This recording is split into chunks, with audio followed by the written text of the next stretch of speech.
अगर तुम पैसे के लिए इतने बाउंड हो कि तुम अपने ज़िंदगी में वो सब नहीं कर पा रहे जो तुम्हारे लिए करना ज़रूरी है और तुम करना चाहते हो, तो कोई मतलब नहीं है उस पैसे का। और जब हम लोग रियल वर्ल्ड में जंप करते हैं तब पता चलता है कि स्कूल और कॉलेज जैसा कुछ नहीं होता है। हार्ट रिलेट अंकुर भाई, दिमागी शौचालय है वो।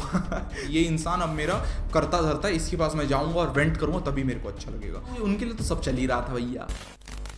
नमस्कार देवी और सज्जनों, we are back with another episode of talkies, townie talkies, है ना। तो आज आज वाली वीडियो थी जिसपे हम लोग बात करने वाले थे अंकुर वारिकू सर के ऊपर।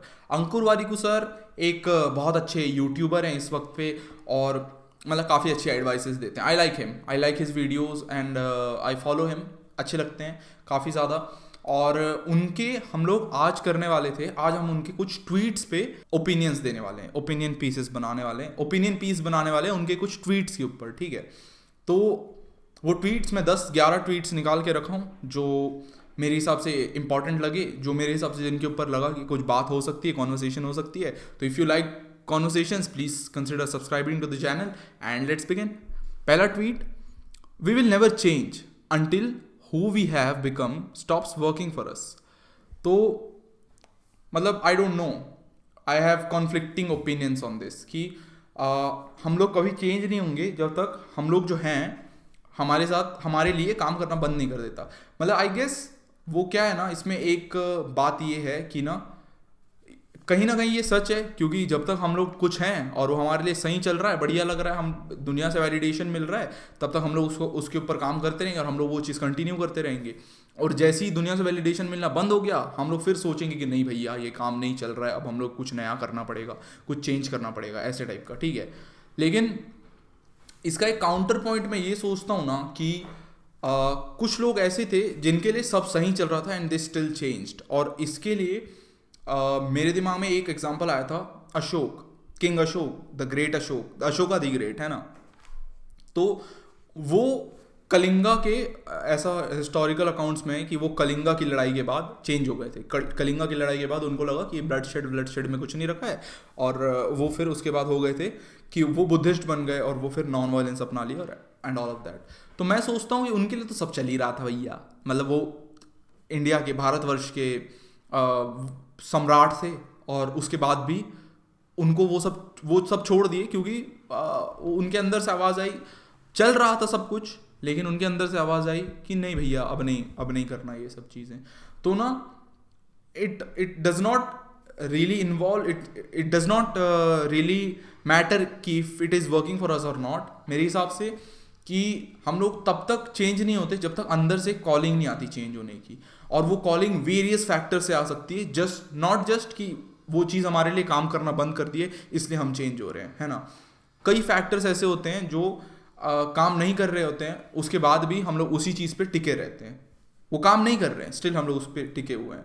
तो ना मेरे हिसाब से ये है इसका कि ज़रूरी नहीं कि वो चीज़ हमारे लिए काम करना चाहिए और काम बंद कर देगी तभी हम चेंज हो रहे हैं। मेरे हिसाब से हम लोग नॉर्मली भी चेंज हो सकते हैं, और वो चेंज आता है फ्रॉम विद इन। अगर हम लोग कुछ लॉन्ग टर्म चेंज की बात कर रहे हैं तो वो चेंज फ्रॉम विद इन आता है कि अब मैं सोच लिया मैं टाइम पास नहीं करूंगा और मैं काम करूंगा, तब जाके वो चेंज आता है। नॉट बिकॉज कि मैं काम नहीं कर रहा हूँ तो मैं नल्ला हूँ। कई बार वो वाला चेंज जो आता है वो बहुत शॉर्ट टर्म रहता है, कुछ टाइम तक चलता है और फिर बंद हो जाता है। तो इसके कारण ये वाला नहीं, मेरे हिसाब से थोड़ा सा कॉन्फ्लिक्टिंग ओपिनियन है इसके ऊपर। दूसरा tweet, if you feel lighter after sharing things with others, be prepare to feel heavier and if and when they जज यू, है ना। तो पहले तो आई वुड एडवाइज कि किसी के सामने इस तरीके से डिपेंड मत हो कि तुमको उसके सामने बोल के हल्का फील हो रहा है, क्योंकि इमोशनल डिपेंडेंस किसी के साथ भी खराब ही है। और मैं यहाँ डिपेंडेंस की बात कर रहा हूँ, हेल्प की बात नहीं कर रहा हूँ। अगर तुम किसी से किसी चीज़ में हेल्प ले रहे हो, उसको चीज़ बता के, तो ठीक है, लेकिन डिपेंड नहीं होना है, ठीक है। डिपेंडेंस इन द सेंस कि तुम उसी के पास जा रहे हो, उसको बता रहे हो और उससे तुमको अच्छा लग रहा है, तुम्हारा उसमें कोई पार्ट ही नहीं है, वो इंसान का पार्ट है जो है। तो मतलब उसके पास जा रहे हो, जो कर रहे हो उससे तुमको अच्छा लग जा रहा है। अब वो इंसान सुनना बंद कर दिया, तुमको बुरा लगने लग गया, है ना, क्योंकि तुम अपने दिमाग में तो रह ही नहीं सक पा रहे हो, है ना। अपने दिमाग में तुम रह ही नहीं रहे हो, क्योंकि वो इंसान के ऊपर ही डिपेंडेंट है तुम्हारा जो है, कि वो एक तरह से अप्रूव कर रहा है, तब जाके तुमको अच्छा लग रहा है ना। तो do not be emotionally dependent on any one. मैं तो कभी नहीं बोलूँगा किसी के ऊपर इमोशनली डिपेंडेंट हो। हेल्प ज़रूर ले सकते हो बातें शेयर करके, ये वो करके, लेकिन कभी भी डिपेंड किसी के ऊपर नहीं होना है कि ये इंसान अब मेरा करता धरता है, इसके पास मैं जाऊंगा और वेंट करूंगा तभी मेरे को अच्छा लगेगा, क्योंकि वो that is not ever good. लेकिन ऑलवेज शेयर थिंग्स, क्योंकि शेयर करोगे तो तभी ज़रूरी है, शेयर करना ज़रूरी है। और शेयर इस तरीके से करो, वेंट आउट कर रहे हो। दो पार्ट्स हो सकते हैं। अगर तुमको एक अच्छा इंसान मिल गया है, ठीक है, भरोसेमंद इंसान है, उसके पास तुम जाके एक कॉन्वर्सेशन कर सकते हो, एक डिस्कशन कर सकते हो उस चीज़ को लेके जो भी तुमको ट्रबल कर रही है उस वक्त पे, है ना। अगर वो इंसान वैसा है, अच्छा है, सच में तुम्हारे से तुम्हारी हेल्प कर सकता है कुछ अपना ओपिनियन देके, तो ज़रूर उसके साथ जाके डिस्कस करो। और कोई इंसान इतना शैलो है थिंकिंग में अपनी कि वो बस सुनता है और कुछ तुमको रिप्लाई नहीं करता, बस तुम्हारा ऐसे स्टॉक है कि जिसके ऊपर तुम जाके बोल हक दिए, ऐसे टाइप का, है ना, तुम्हारा दिमागी शौचालय है वो तुम जाके उसके ऊपर बोल दिए, सब कुछ कर दिए, और वो उतना कुछ रिप्लाई नहीं कर रहा है, तो आई थिंक उसके पास तुमको बस वेंट करना चाहिए। और इस चीज़ को दिमाग में रख के वेंट करना चाहिए कि तुमको उससे कुछ एक्सपेक्ट नहीं करना है, ना अच्छा एक्सपेक्ट करना है ना बुरा एक्सपेक्ट करना है। मतलब ना तुमको ये सोचना है कि वो सुनेगा समझेगा, ना तुमको ये एक्सपेक्ट करना है कि वो मेरे साथ अच्छे से रहेगा या कहीं जाके बताएगा नहीं, ये वो नहीं करेगा, और उस हिसाब से शेयर करो। और ना तुमको एक्सपेक्ट करना है कि वो कुछ बुरा है या फिर ऐसा वैसा, तुमको बस वेंट करने के लिए करना है। और अदर्स यहाँ पे फिर थोड़ा सा, मतलब ट्वीट में ये सब बोलना थोड़ा बड़ी बात है, लेकिन बड़ा बड़ा थॉट है, लेकिन अदर्स यहाँ पे काफ़ी जनरलाइज है। दो टाइप के लोग होते हैं ना, कुछ सब लोग थोड़ी ना ऐसे जज कर देंगे, है ना, सब लोग नहीं जज करते। क्योंकि मैं पर्सनली बता रहा हूँ, मैं किसी को जज नहीं करता। कोई मेरे पास आगे कुछ बता रहा है तो मैं उसको जज नहीं करूँगा यार फुद्दू क्या सोच रहा है करके वैसा मैं जज नहीं करूँगा। लेकिन कभी भी ऐसे जज करना, लेकिन जज करना नहीं, जज मत करना किसी को। कभी भी किसी के साथ किसी के पास ऐसे जा रहे हो तो ये चीज़ देख के वेंट आउट करना कि वो इंसान क्या है, वो इंसान तुम्हारा सुनेगा बस या समझेगा भी और ओपिनियंस भी देगा या कैसा टाइप का है, और उस हिसाब से अपना वेंट करना। वो चीज़ मैं नहीं बता रहा तुमको, वो खुद सोचो, किसी से मत सुनो, वो खुद सोचो, है ना। It is tragic how once we are out of school and college we spend the rest of our life trying to undo what school and college did to us। भाई हार्ड रिलेट अंकुर भाई, hard relate, बहुत ज़्यादा hard relate. क्योंकि ना अपने schools और colleges और ये सब सिस्टम्स मैं ओवर टाइम डिस्कवर किया, और मैं काफ़ी इसके ऊपर रिसर्च किया, तब पता चला कि अपने स्कूल्स और कॉलेजेस हमारे बहुत ज़्यादा गियर्ड है हम लोग को वर्कर्स बनाने में। मतलब हम लोगों को कॉलेजेस ये नहीं, स्कूल्स और कॉलेजेस ये नहीं बता रहे कि हाउ टू थिंक, हम लोगों को ये बता रहे हैं कि व्हाट टू थिंक। हम लोगों को ये सेट ऑफ चीज़ें दे दी, इसको याद करो और इसी के बारे में सोचो। ऐसा नहीं बता रहे कि ये चीज़ें हैं, अब तुम अपने हिसाब से बताओ क्या हो सकता है। ऐसा कोई कॉलेज नहीं कर रहा, बस वो लोग यही कर रहे हैं कि ये है, हम लोग अपने तरफ से दे दिए, अब तू भैया देख ले कैसे करना है, ऐसे टाइप का है। तो कॉलेजेस का ये दिक्कत लगती है कि ना ऐसा करते हैं। और जब हम लोग रियल वर्ल्ड में आते हैं तो पता चलता है कि हाउ टू थिंक कितना ज़्यादा इंपॉर्टेंट है। क्योंकि हर चीज़ हम लोग ये लेके चलते हैं कि हम लोग को परोसी हुई मिलेगी, और हम लोग इस चीज़ में ढल नहीं पाते हैं, और काफ़ी सारी कंडीशनिंग हमारी स्कूल और कॉलेजेस में हो जाती है। और जब हम लोग रियल वर्ल्ड में जंप करते हैं तब पता चलता है कि स्कूल और कॉलेज जैसा कुछ नहीं होता है, सब रियल वर्ल्ड तो पूरा ही अलग है ना। और फिर हम लोग को दिक्कत हो जाती है करियर में प्रोग्रेस करने में, ये वो। तो फिर हम लोग उसको भूलने की कोशिश करते हैं कि हर चीज़ प्लेट में परोसी मिल रही है, कुछ चीज़ टफ हो रहा है तो सिलेबस कम कर दे रहे हैं, ये कर दे रहे हैं, वो कर दे रहे हैं, और हम लोग को उसकी आदत हो जाती है। और फिर हम लोग स्कूल से निकलते हैं, कॉलेज से निकलते हैं, और फिर रियल वर्ल्ड में पता चलता है कि इतना ईजी नहीं होता है, और फिर हम लोग उस चीज़ को अनलर्न करने में घुस जाते हैं। तो हार्ड रिलेट अंकुर भाई, hard relate. Fourth, one of the biggest mistakes Indian parents make is to not teach us accountability at an early age and then suddenly make us responsible for all our actions। भाई hard अंकुर भाई, hard relate into 2 हो गया भाई, hard relate, है ना।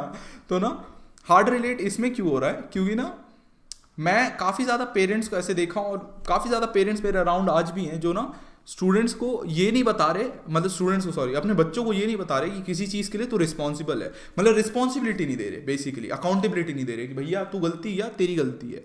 ऐसा नहीं कि मतलब दुनिया भर का बता रहे हैं कि ये हो गया उसके कारण गलती हो गई, वो हो गया उसके कारण गलती हो गई। बहुत कम पेरेंट्स ऐसे हैं जो रियल में स्टूडेंट्स को या बच्चों को बता रहे हैं अपने कि तेरी गलती है और तू इस चीज़ के लिए रिस्पॉन्सिबल है, and you have to be accountable for this. और इसमें क्या होता है कि ना इसका 2 फोल्ड्स प्रोसेस है मेरे हिसाब से। बचपने में किसी को अकाउंटेबिलिटी लेने देते, मम्मियाँ पापा, और पल्लू में, मतलब पापा के पल्लू नहीं होते लेकिन मम्मियाँ पल्लू में छुपा लेती हैं बच्चे को, क्योंकि इसको डांटो मत, ये वो मत करो, क्योंकि ये गलती कर दिया, उसके बाद भी डांटो मत। और फिर ये सब होता है, उसको शेल्टर करके रखते हैं और फिर अचानक से उसको धक्का दे देते हैं रियल वर्ल्ड में कि जा भैया डील कर अब तू। अब फिर वो बच्चे की फट जाती है। क्यों? क्योंकि उसको पता ही नहीं है कैसे डील करना है, उसको अकाउंटेबिलिटी ही नहीं है ना, किसी चीज़ की रिस्पॉन्सिबिलिटी ही नहीं है उस बच्चे को, तो वो रियल वर्ल्ड में डील कैसे करेगा जब उसको पता ही नहीं है। उसको यंग एज से कोई पैम्पर करने के लिए पैम्पर कर रहा है, यंग एज से कोई उसको पल्लू में ढक रहा है हर मुसीबत में, और कोई उसको गलती का अकाउंटेबिलिटी लेने की ज़रूरत नहीं है, तो वो किस हिसाब से सीखेगा आगे चल के? किस हिसाब से ये सीखेगा कि ये गलती मेरी है और इसको मेरे को रेक्टिफाई करना था या जो भी करना था? वो तो सीखेगा ही नहीं, वो तो बस हो गया ना उसका तो, क्योंकि वो तो हमेशा यही ढूंढेगा, शेल्टर ढूंढेगा। और अकाउंटेबिलिटी ना होने के कारण बच्चे ज़्यादातर दो तरीके के हो जाते हैं, या तो वो रिस्पॉन्सिबिलिटी से दूर भागने लग जाते हैं या तो वो किसी और के ऊपर ब्लेम डालने लग जाते हैं, और उस चक्कर में वो लोग इंप्रूव नहीं कर पाते हैं खुद को। तो इस चक्कर में ये वाला जो गेम है ना, ये थोड़ा मेसी हो जाता है अगर तुम देखो तो, कि मतलब किस तरीके से ये होता है। और जो पेरेंट्स है ना, पेरेंट्स के लिए यही है कि इससे डील करने का पहले तरीका ये है कि अगर कोई बच्चा है, बचपन से उसको अकाउंटेबिलिटी दो, रिस्पॉन्सिबिलिटी दो, क्योंकि अगर तुम उसको अकाउंटेबिलिटी दोगे, मेरे हिसाब से अगर एक लीडर क्रिएट करना है, क्योंकि हम लोग एज अ नेशन हम लोगों को लीडर्स क्रिएट करने चाहिए। जितने ज़्यादा लीडर्स होंगे उतने ज़्यादा हम लोग, और लीडर्स ज़रूरी नहीं कि लीडरशिप वाला ही काम करेगा और मैनुअल काम नहीं करेगा, वर्कर वाला काम नहीं करेगा। लीडर्स मतलब माइंडसेट वाले लीडर्स, की थॉट लीडर्स जो हैं, दिमाग से जो लीडर हैं, उनका क्या रहेगा कि वो लोग हमेशा अकाउंटेबिलिटी लेंगे, और लीडरशिप के साथ अकाउंटेबिलिटी काफ़ी ज़्यादा जुड़ी रहती है। तो अगर तुम अपने बच्चे को एक यंग एज से अकाउंटेबिलिटी दे रहे हो, तो जस्ट नो कि तुम लोग एक यंग एज का एक छोटा सा एक लीडर क्रिएट कर रहे हो, जो बड़ा होके काफ़ी ज़्यादा रिस्पॉन्सिबल रहेगा। और अगर तुम अपने बड़े बच्चे में, अपने एक जवान बच्चे में रिस्पॉन्सिबिलिटी नहीं देखना चाहते, तो तुम बेवकूफ़ हो यार, मैं क्या बोलूँ। रिस्पॉन्सिबिलिटी ज़रूरी है ना, एक एज के बाद रिस्पॉन्सिबिलिटी ज़रूरी है, और अगर वो बचपन से कल्टीवेट नहीं करी गई तो फिर वो रिस्पॉन्सिबिलिटी बड़े होकर भी नहीं आएगी। मेरे हिसाब से तो नहीं आएगी, क्योंकि नहीं आती है वो रिस्पॉन्सिबिलिटी। देखे ही होगे ना, एग्जाम्पल्स देखे होगे, कोई रिस्पॉन्सिबिलिटी नहीं आती। इसलिए always cultivate that from a young age. Life hacks to make friends. Spend more time appreciating others than you spend on waiting for others to appreciate you. भाई ये ना, इसमें ना टू फोल्ड्स हैं, मतलब इसके एक कॉइन के दो फ्लिप साइड्स हैं, है ना। पहले तो अप्रिशिएटिंग साइड देख लेते हैं, क्योंकि ये सही है। मतलब हम लोग ज़्यादातर ऐसे रहते हैं ना कि ना, हम लोग किसी को अप्रिशिएट नहीं करते छोटी छोटी चीज़ों के लिए। ऐसा नहीं कि बहुत बड़ी बड़ी चीज़ों के लिए अप्रिशिएट करना है कि भैया तू भाई आईफिल टावर जो बनाया, नहीं बनाया यार वो आईफिल टावर, क्या बात कर रहा है तू। लेकिन जो सही चीज़ों के लिए अप्रिशिएट करते हैं ना, मतलब कोई अच्छी बात करता है उसके लिए कोई अप्रिशिएट नहीं करता। कोई अच्छी बात बोल दिया ना, तो यहाँ तो लोग बोलने लग जाते हैं कि ज्ञान बांट रहा है, ऐसा। कोई अच्छी बात कर दिया ना, कोई अप्रिशिएट ही नहीं कर रहा उसको, कि मतलब क्या बात किया है तू। और तो सोच रहे हो तुम लोग कि अगर एक अच्छी बात कोई कर रहा है और उसको कोई अप्रिशिएट किया और उसके साथ कॉन्वर्सेशन में हेल्प किया, तो वो क्या ग्रुप होगा, क्या बिल्ड होगा वो ग्रुप। नहीं, यहाँ तो फालतू बातें करनी है सबको। दूसरा क्या है ना, हम लोग किसी चीज़ को, किसी इंसान को अप्रिशिएट करते हैं ना, वो उस इंसान के अंदर एक इमोशन जगा देता है, जो वो इंसान हमारे साथ अटैच हो जाता है, क्योंकि हम लोग उसको अप्रिशिएट किए। अब अप्रिशिएट करना कितना छोटा हो सकता है मैं आपको बताता हूँ। अप्रिशिएट करना यहाँ तक में भी आता है कि आप किसी इंसान का नाम याद रखे हो और आप उसको उसके नाम से बुला रहे हो। मतलब कि किसी इंसान को ओए इधर आ छोटू, ये वो बुलाने से अच्छा उसको नाम लेके बुलाओ कि आयुष इधर आ। अब वो नाम लोगे ना, तो काइंड ऑफ वो भी एक अप्रिसिएशन है, क्योंकि इंसान का नाम जो रहता है उसकी सबसे आइडेंटिटी रहती है, और वो आइडेंटिटी को अगर कोई एक्नॉलेज करता है तो वो एक टाइप का अप्रिसिएशन है दिमाग में। ओए करके बुलाने से अच्छा आज तुम बताओ, आप बताओ, तू बता, ऐसे करने से अच्छा आयुष तू बता ना, अर्नव तू बता ना, पृथ्वीराज बताओ, ऐसे टाइप का। ऐसे नाम लोगे ना, तो ना कुछ भी नाम लोगे ना, तो उससे क्या रहेगा कि ना उसमें एक अप्रिसिएशन का भाव रहता है, क्योंकि तुमको उसका नाम याद है और तुम उसका नाम यूज कर रहे हो, तो इनडायरेक्टली तुम उसको जस्ट अप्रिशिएट कर रहे हो। अब इसका फ्लिप साइड ये है कि तुम अप्रिशिएट करने के चक्कर में चाटू मत बन जाना, क्योंकि चाटू बन गए ना तो क्या हो जाएगा कि अप्रिशिएट करते करते फिर तुम ऐसे हो जाओगे कि तुम दोस्त बनाने के लिए अप्रिशिएट कर रहे हो, अप्रिशिएट करने के लिए अप्रिशिएट नहीं कर रहे हो, तुम दोस्त बनाने के लिए अप्रिशिएट कर रहे हो। और वो जब हो जाएगा ना, तो तुम चाटू हो जाओगे कि तुम इसको प्लीज करने के लिए उसको अप्रिशिएट कर रहे हो, और प्लीज करने के लिए अप्रिशिएट करने लग गए तो भैया डूम्ड है ना, क्योंकि प्लीज करने के लिए अप्रिशिएट करने गए तो फिर खराब हो जाएगा तुम्हारे साथ भी, क्योंकि कितना प्लीज करोगे?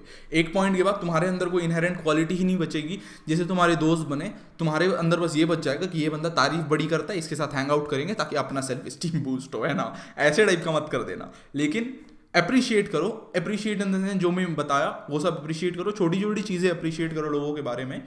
ज़रूरी नहीं कि बहुत अवार्ड देने की ज़रूरत है।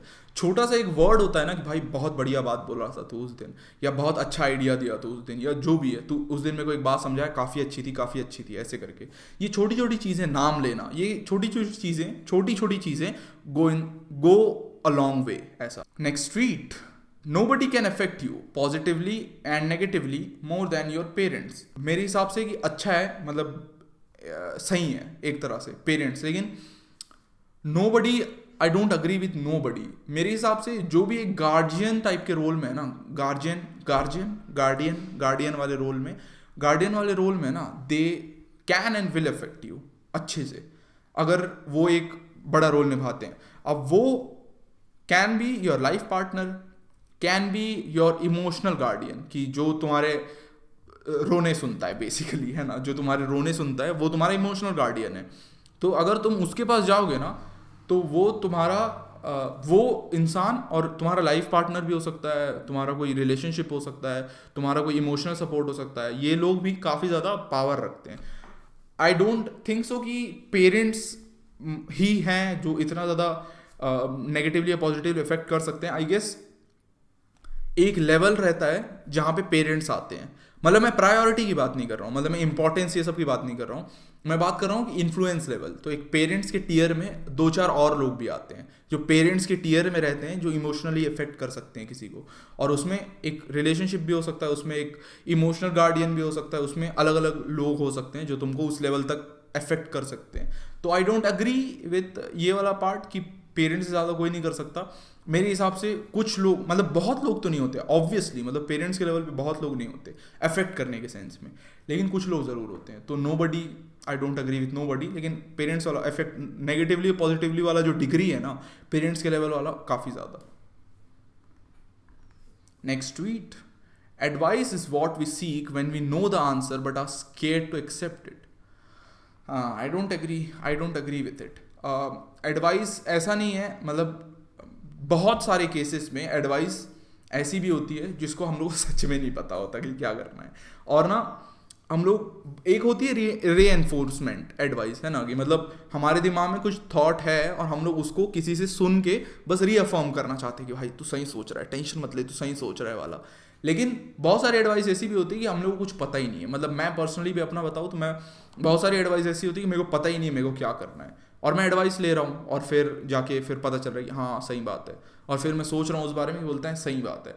एडवाइस में कई बार मुझे ऐसे थॉट्स भी मिले हैं जो मैं कभी सोचा ही नहीं, और फिर वो थॉट्स फिर रेसिप्रोकेट, मतलब जैसे मैं एक्सपैंड किया उसके ऊपर तो पता चला कि हाँ सही बात है, या ऐसा करना ज़्यादा सेंस बनाता है। और इसलिए लगता है कि advice is not necessarily what we seek when we know the answer, we do not want to accept it. Advice is also जब हम लोग को कुछ नहीं पता रहता और हम आंसर्स ढूंढ रहे होते हैं। Next tweet, we overthink because we think that everything that is possible will happen। we overthink because we think that everything that is possible will happen, but everything that is possible does not happen। Overthinking ना कई बार क्या रहता है, impossible scenarios के साथ भी, मतलब impossible scenarios भी हम लोग दिमाग में प्ले कर देते हैं ओवरथिंकिंग के टाइम पे, ठीक है। और ज़रूरी नहीं है कि हम लोग ये सोचते हैं कि everything that is possible will happen. कई बार हम लोग ऐसी चीज़ें सोच लेते हैं जो पॉसिबल भी नहीं है, लेकिन हम लोग स्टिल उसको सोच के ओवरथिंक करके स्ट्रेस लेते हैं। बहुत सारे सिनेरियोस ऐसे होते हैं जो पॉसिबल ही नहीं है होना, लेकिन हम लोग उसको सोच के कई बार स्ट्रेस ले लेते हैं, ओवरथिंकिंग कर लेते हैं। ओवरथिंक हम लोग, मतलब इसमें मतलब ऐसा है कि overthink because we think that everything that is possible will happen. We overthink that because we think that everything that is possible will happen. Overthinking मतलब हम लोग इसलिए करते हैं क्योंकि हम लोगों को लगता है कि जो भी पॉसिबल है वो हो जाएगा। I don't think so. Overthink हम लोग काफ़ी चीज़ों में करते हैं जो ऐसा भी नहीं है कि पॉसिबल भी है, लेकिन हम लोग स्टिल उसको सोच के टेंशन लेते रहते हैं, ओवरथिंक करते रहते हैं। तो ये भी एक पार्ट है उसका। But everything that is possible does not happen obviously. लेकिन ओवरथिंक का बस ये मैं बोलना चाहता हूँ कि ना, ज़रूरी नहीं है कि हम लोग यही सोचें कि जो पॉसिबल है वो हो जाएगा, हम लोग ऐसा लगता है, लेकिन कई बार ऐसा रहता है जो इम्पॉसिबल चीज़ें भी हैं वो भी हो जाएंगी लगता है, ऐसा टाइप का। तो मतलब थोड़ा सा एक नुआंस था इसमें, तो मेरे हिसाब से, अगेन मेरे हिसाब से ऐसा है। Next tweet, not every problem needs to be solved, some need to just be heard, just be felt, just be empathised with. तो हाँ, एक तरह से सही है, मतलब हर प्रॉब्लम का मतलब ये जो बोले ना, ये जो not every problem needs to be solved, और उसके ये एक पार्ट हो गया, ठीक है। उसके नीचे वाला part some just need to be heard, be felt, be empathised with, कहीं ना कहीं ये सॉल्यूशन ही है प्रॉब्लम का। अगर तुम देखो तो हर प्रॉब्लम को सॉल्व करने के लिए तुम वैसे नहीं जाते ना, उस रूट से नहीं जाते कि उस प्रॉब्लम को फिजिकली सॉल्व कर लोगे, है ना। कुछ प्रॉब्लम्स मेंटली सॉल्व करनी पड़ती हैं, और उस सॉल्यूशन को ये सब बोलते हैं, just to be heard, be felt, be empathised with. ये सब जो है उस प्रॉब्लम के सॉल्यूशंस ही हैं। तो मतलब यहाँ नॉट टू बी सॉल्व जरूरी नहीं है, मतलब not every problem needs to be solve जरूरी नहीं है। वो जो आप कर रहे हो, ये जो नीचे 3 स्टेप्स है, वो भी सॉल्यूशंस ही हैं उस प्रॉब्लम के। अब वो फिजिकल सॉल्यूशन नहीं है, ऐसा नहीं कि हम लोग जाके फिजिकली कुछ उखाड़ ले रहे हैं किसी प्रॉब्लम का, हाँ वो सही है, वो वाला सॉल्यूशन नहीं है, लेकिन आप जो बोल रहे हो वो भी सॉल्यूशंस ही है उस प्रॉब्लम के। अब वो सॉल्यूशंस अलग अलग होते हैं ना, कुछ सॉल्यूशंस फिजिकल होते हैं, कुछ इमोशनल होते हैं, कुछ मेंटल होते हैं। तो ये जब सॉल्यूशंस है वो इमोशनल और मेंटल सॉल्यूशंस है, लेकिन ये भी स्टिल सॉल्यूशंस है, तो इसलिए सॉल्यूशंस ही है ये भी। तो मतलब children, what did we learn, every problem needs to be solved, और वो सॉल्व करने के तरीके अलग अलग होते हैं। Do not let problems dwell in your mind, always rectify them, always solve them, क्योंकि सॉल्व नहीं करोगे तो वो बैठ जाएगा दिमाग में। आई वुड एडवाइस कि हमेशा हर एक प्रॉब्लम को सॉल्व करने का देखो, कभी ये मत देखो कि नहीं नहीं इसमें जरूरी थोड़ी ना है, ये तो चल ठीक है हो जाता है, मत देखो ऐसा। कोशिश करो कि हर प्रॉब्लम सॉल्व करने के जाओ, क्योंकि सॉल्व करने जाओगे ना तो काफ़ी तुमको सॉलेस मिलेगा वो प्रॉब्लम सॉल्व करके। वो प्रॉब्लम जब खत्म हो जाएगी तब तुमको सॉलेस देगी वो प्रॉब्लम का सोल्यूशन। तो इसीलिए problem needs to be solve, बस सॉल्व करने के तरीके अलग होते हैं, तो तरीके अलग रखना। Public feedback is rarely going to drive any action, because they now not only have to rectify their mistake, they also have to save their face in front of others. Voice in private, keep escalating in private, the way they react only to feedback, that way they react only to feedback and nothing else. I don't agree with this, क्योंकि बहुत सारे लोगों के लिए public feedback काम करता है। मतलब हाँ यहाँ लिखा हुआ है रेयरली, तो मतलब हाँ रेयरली तो होता है, लेकिन लोग रहते हैं जिनके लिए पब्लिक फीडबैक ही काम करता है। मतलब प्राइवेट में लोगों को कितना ही बोल दो, कुछ भी बोल दो, कुछ नहीं होगा उनका। मतलब ऐसा रहता है ना, कोई इंसान पढ़ता ही नहीं है, फिर एक बार क्लास के सामने फेल हो जाता है तब पढ़ने लग जाता है, तो वो तो पब्लिक फीडबैक हुआ है ना। तो वैसा है कि ना पब्लिक फीडबैक बहुत सारे केसेस में काम भी करता है, ऐसा नहीं कि काम नहीं करता है वो। बस क्या है, पब्लिक फीडबैक अगर तुम पर्सनली किसी को पब्लिक फीडबैक दे रहे हो तो उसको देने का तरीका होता है।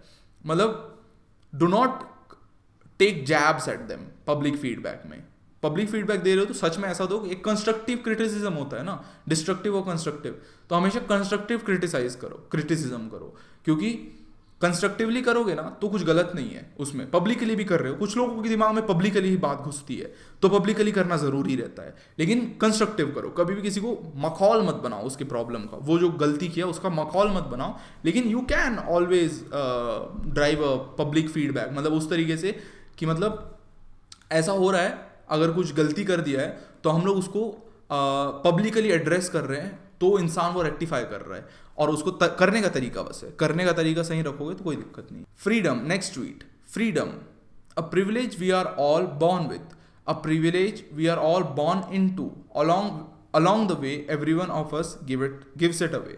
Realizing this and getting it back is the biggest gift to our own selves. तो फ्रीडम ना, हाँ मे बी, मतलब not everyone is born with freedom, क्योंकि बहुत सारे लोगों के ऊपर पहले पैदा होते साथ ही रिस्ट्रेंट्स होती हैं अलग अलग टाइप की, है ना। ज़रूरी नहीं कि everyone is born with freedom, लेकिन हाँ people tend to give it away in exchange of various things, money या लग्जरी या ये सब चीज़ें। लेकिन ना हमेशा याद रखो कि अगर तुम फ्री हो ना तो तुम ये सब अपने टर्म्स पे भी ले सकते हो, अगर तुम फ्री नहीं हो तो ये सब तुम अपने टर्म्स पे कभी नहीं ले पाओगे और फ्रीडम से नहीं ले पाओगे। और हमेशा याद रखना कि तुमको कितना पैसा मिल जाए, कितना कुछ भी मिल जाए, at the end you will crave freedom. अगर तुम पैसे के स्लेव हो, अगर तुम पैसे के लिए इतने बाउंड हो कि तुम अपने ज़िंदगी में वो सब नहीं कर पा रहे जो तुम्हारे लिए करना ज़रूरी है और तुम करना चाहते हो, तो कोई मतलब नहीं है उस पैसे का, है ना। तो इसीलिए freedom, do not trade freedom with anything. Freedom कभी भी किसी के साथ ट्रेड नहीं करना है। इसका मतलब ये नहीं कि मेहनत नहीं करेंगे, मेहनत जरूर करना है, लेकिन फ्रीडम को किसी चीज के साथ ट्रेड नहीं करना है कि ये ले ले इसके बदले फ्रीडम ले ले, मतलब ये दे दे और इसके बदले फ्रीडम छीन ले, ऐसे टाइप का ये कभी मत करना, क्योंकि you will suffer in the long run, you will always suffer. या सो दैट्स इट। 11 ट्वीट्स हो गए भाई, 11 ट्वीट्स पे ऐसे दिमाग फाड़ू डिस्कशन हो गया। तो if you like this discussion, और इफ यू वांट और if you want more discussions like this, please consider subscribing to the channel. We are building a community जो ऐसे डिस्कशंस पसंद करती है, और हम लोग इसको काफ़ी आगे ले जाएंगे, माशाल्लाह बहुत आगे ले जाएंगे, ऐसा है ना। और बस इतना ही था। अगर और कुछ किसी चीज़ पे चाहते हो हम डिस्कस करें तो please leave that in the comments below. Tweet at me, tag me, Instagram पे डीएम कर लो, कहीं भी कर दो, बस हम लोग डिस्कस कर लेंगे ओवर टाइम। क्या पता ये डिस्कशंस में आप लोगों को भी ले आए, इंक्लूड करें एज अ कम्युनिटी, है ना। लेकिन लेट्स बिल्ड अ कम्युनिटी जो इन डिस्कशंस में विश्वास रखती है। लेट्स बिल्ड दैट कम्युनिटी, क्योंकि वो कम्युनिटी मेरे हिसाब से इस वक्त एग्जिस्ट नहीं करती है हमारे देश में, जो फ्री ओपन डिस्कशंस में विश्वास रखती है ना। तो लेट्स बिल्ड दैट कम्युनिटी, और बस मौज करते हैं। बस इतना ही था कहने को। अपना ख्याल रखना, मैं जा रहा हूँ, बाय।